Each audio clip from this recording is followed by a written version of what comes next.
Assalamualaikum warahmatullahi wabarakatuh. Perkenalkan, nama saya Dimas Alfiali Akbar dari kelas Manajemen 19A2 MSDM dengan NIM 111911307. Saya di sini ingin menjelaskan tentang materi pengaruh budaya organisasi terhadap kualitas pelayanan publik dengan mata kuliah budaya organisasi dengan dosen pengampu yaitu Dr. Fitri Rezeki MPD. Saya di sini dengan program studi manajemen Fakultas Ekonomi dan Bisnis dari Universitas Pelita Bangsa. Materi yang pertama itu saya ingin menjelaskan tentang konsep budaya organisasi. Pengertian budaya organisasi. Menurut pakar-pakar sebagai berikut, yaitu yang pertama itu ada menurut Muljono tahun 2003. Budaya adalah sebagai pola semua suasana, baik material atau semua perilaku yang sudah diadopsi masyarakat secara tradisional sebagai pemecahan masalah anggotanya. Budaya di dalamnya juga termasuk semua cara yang telah terorganisasi. Kepercayaan, norma, nilai-nilai budaya yang implisit serta premis yang mendasar dan mengandung suatu perintah. Selanjutnya yang kedua ada menurut Greg Hofstadter 2004 menyatakan bahwa budaya terdiri dari mental program bersama yang mensyaratkan respon individual pada lingkungannya. Definisi tersebut mengandung makna bahwa kita melihat budaya dalam perilaku sehari-hari, tetapi dikontrol oleh mental program yang ditanamkan sangat dalam. Selanjutnya ada menurut Terence Edil dan Alan A. Kennedy tahun 2000 mendefinisikan budaya sebagai pola terintegrasi dari perilaku manusia termasuk pikiran, pembicaraan, tindakan, dan artefak serta tergantung pada kapasitas orang untuk menyimak dan meneruskan pengetahuan pada generasi penerus. Selanjutnya ada pengertian organisasi. Kata organisasi berasal dari bahasa Yunani yaitu organon, yang berarti alat, bagian, anggota, atau bagian badan. Menurut Ernest Sirgar tahun 2009, yaitu kata organisasi mempunyai dua pengertian umum. Pengertian pertama, menandakan suatu lembaga atau kelompok fungsional seperti organisasi perusahaan, rumah sakit, perwakilan pemerintah, atau suatu perkumpulan olahraga. Pengertian kedua berkenaan dengan proses pengorganisasian sebagai suatu cara dalam mana kegiatan organisasi dialokasikan dan ditugaskan di antar para anggotanya agar tujuan organisasi dapat tercapai dengan efisien. Selanjutnya ada pengertian budaya organisasi. Menurut Robbins tahun 2000, yaitu mendefinisikan budaya organisasi atau organizational culture sebagai suatu sistem makna bersama yang dianut oleh anggota-anggota yang membedakan organisasi tersebut dengan organisasi yang lain. Lebih lanjut, Robbins menyatakan bahwa sebuah sistem pemaknaan bersama dibentuk oleh warganya yang sekaligus menjadi pembeda dengan organisasi lainnya. Sistem pemaknaan bersama merupakan seperangkat karakter kunci dari nilai-nilai organisasi. A system of shared meaning had by members that distinguish the organization from other organization. The system of shared meaning is on closer examination a set of key characteristics that the organization values. Selanjutnya yaitu ada karakteristik budaya organisasi menurut Stephen P. Robbins tahun 2003. Yang pertama itu ada inovasi dan pengambilan risiko. Suatu tingkatan di mana pekerja didorong menjadi inovatif dan mengambil risiko. Yang kedua, ada perhatian pada hal detail, di mana pekerja diharapkan menunjukkan ketepatan analisis dan perhatian pada hal detail. Yang ketiga ada orientasi pada manfaat, di mana manajemen fokus pada hasil atau manfaat daripada sekadar pada teknik dan proses yang dipergunakan untuk mendapatkan manfaat tersebut. Yang keempat ada orientasi pada orang, di mana keputusan manajemen mempertimbangkan pengaruh manfaatnya pada orang yang dalam organisasi. Yang kelima yaitu ada orientasi pada tim, di mana aktivitas kerja organisasi berdasar tim daripada individual. Yang keenam ada agresivitas, sejauh mana orang itu agresif dan kompetitif, bukannya suatu santai-santai. Yang ketujuh ada stabilitas, sejauh mana keinginan organisasi menekankan diterapkannya status quo sebagai kontras dari pertumbuhan.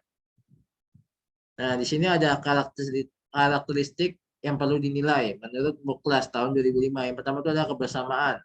Kebersamaan dapat ditunjukkan dengan besarnya derajat kebersamaan yang dimiliki oleh para anggota organisasi tentang nilai-nilai inti.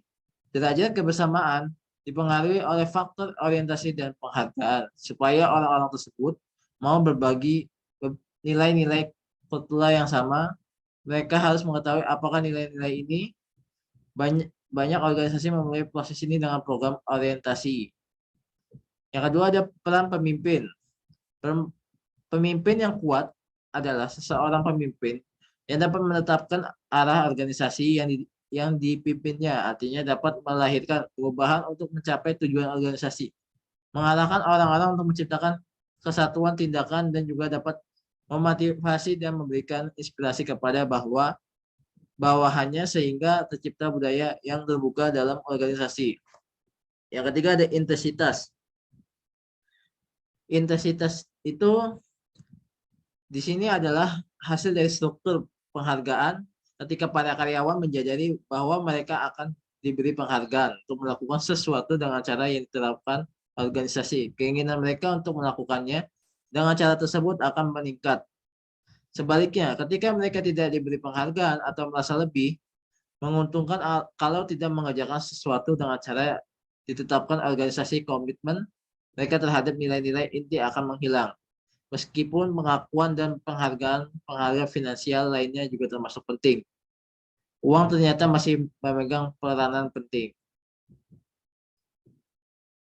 Selanjutnya ada konsep kualitas pelayanan. Pengertian kualitas. Menurut Goetz dan Davis tahun 2001, yaitu kualitas merupakan suatu kondisi dinamis yang berhubungan dengan produk jasa, manusia, proses, dan lingkungan yang memenuhi atau melebihi harapan. Selanjutnya ada pengertian kualitas pelayanan. Dalam perspektif TQM atau Total Quality Management, kualitas dipandang secara lebih luas, di mana tidak hanya aspek hasil saja yang ditekankan, melainkan juga meliputi proses, lingkungan, dan manusia. Hal ini jelas tampak dalam definisi yang dirumuskan oleh Goetz dan Davis dalam Van Dijk tahun 2004, yaitu kualitas merupakan suatu kondisi dinamis yang berhubungan dengan produk, jasa, manusia, proses, dan lingkungan yang memenuhi atau melebihi harapan. Menurut Juran dalam Ciptono tahun 2001, mendefinisikan kualitas sebagai kecocokan untuk pemakaian atau fitness for us. Definisi ini menekankan orientasi pada pemenuhan harapan pelanggan. Selanjutnya ada kualitas layanan di sektor publik. Menurut Carlson dan Schwartz. Yang pertama itu ada kemudahan. Mengukur seberapa mudah layanan pemerintah terakses dan tersedia bagi warga negara. Yang kedua, keamanan. Mengukur sejauh mana layanan-layanan diberikan dengan cara yang membuat para warga negara merasa aman dan percaya diri ketika menggunakannya. Ketiga itu ada kehandalan. Menilai sejauh mana layanan pemerintah diberikan dengan benar dan tepat waktu. Yang keempat itu ada perhatian personal. Mengukur sejauh mana para karyawan memberikan informasi kepada warga negara dan bekerja dengan mereka untuk memenuhi kebutuhan mereka. Yang kelima ada pendekatan pemecahan masalah. Mengukur sejauh mana para karyawan memberikan informasi kepada warga negara dan bekerja dengan mereka untuk membantu memenuhi kebutuhan mereka. Selanjutnya, yang keenam itu ada kejujuran. Mengukur sejauh mana para warga negara percaya bahwa layanan pemerintah diberikan dengan cara yang adil kepada semua orang. Yang ketujuh ada tanggung jawab fiskal. Mengukur sejauh mana warga negara mempercayai pemerintah lokal memberikan layanan dengan cara menggunakan uang secara bertanggung jawab. Yang ke-8 itu pengaruh warga negara. Mengukur sejauh mana warga negara merasa bahwa mereka dapat memengaruhi kualitas yang mereka terima dari pemerintah lokal. Selanjutnya ada kinerja pelayanan menurut hasil Nogit tahun 2005. Yang pertama itu ada penampakan fisik. Tampilan fisik pelayanan. Yang kedua, rehabilitas mencakup dua hal pokok yaitu konsistensi kinerja dan kemampuan untuk dipercaya. Yang ketiga, responsivitas adalah kemauan atau kesiapan para karyawan untuk memberikan pelayanan yang dibutuhkan pelanggan. Yang keempat itu ada kompetensi, yaitu setiap orang dalam suatu perusahaan memiliki keterampilan dan pengetahuan yang dibutuhkan agar dapat memberikan pelayanan tertentu. Yang kelima ada meliputi kepercayaan, keyakinan, kejujuran. Dan yang keenam ada aman dari bahaya, risiko, dan keraguan. Ketujuh ada akses, adalah kontak yang mudah dan dekat. Yang ke-8 adalah komunikasi, artinya memberi informasi kepada pelanggan dalam bahasa yang mereka pahami, selalu mendengarkan saran dan keluhan pelanggan.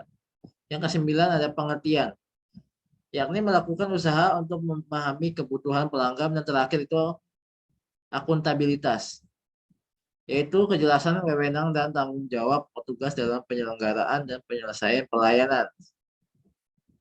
Nah, di sini ada contoh pengaruh budaya organisasi terhadap kualitas pelayanan publik di Sekretariat Daerah Kabupaten Goa.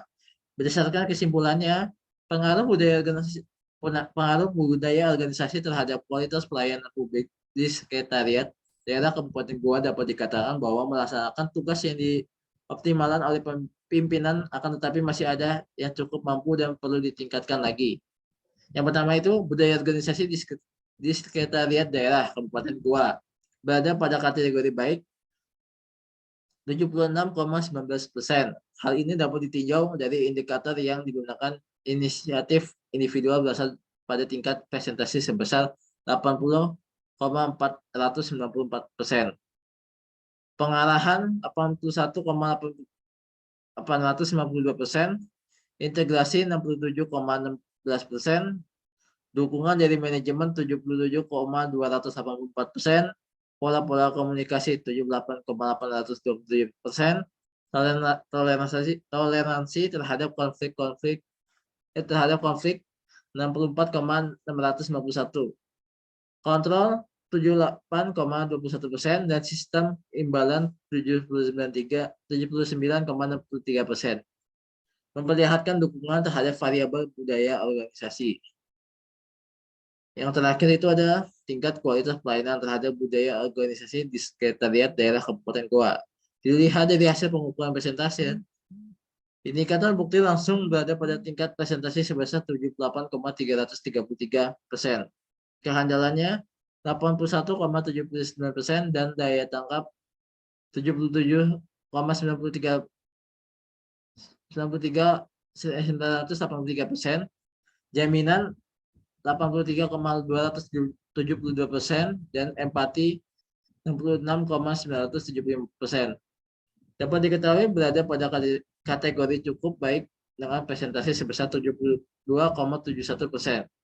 Ini berarti 73 pelayanan pegawai Sekretariat Daerah Kabupaten Goa telah menunjukkan suatu kualitas pelayanan yang baik.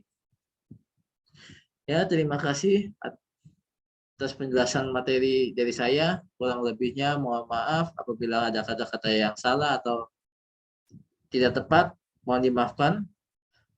Wabillahi wa taufiq wa hidayah. Wassalamualaikum warahmatullahi wabarakatuh.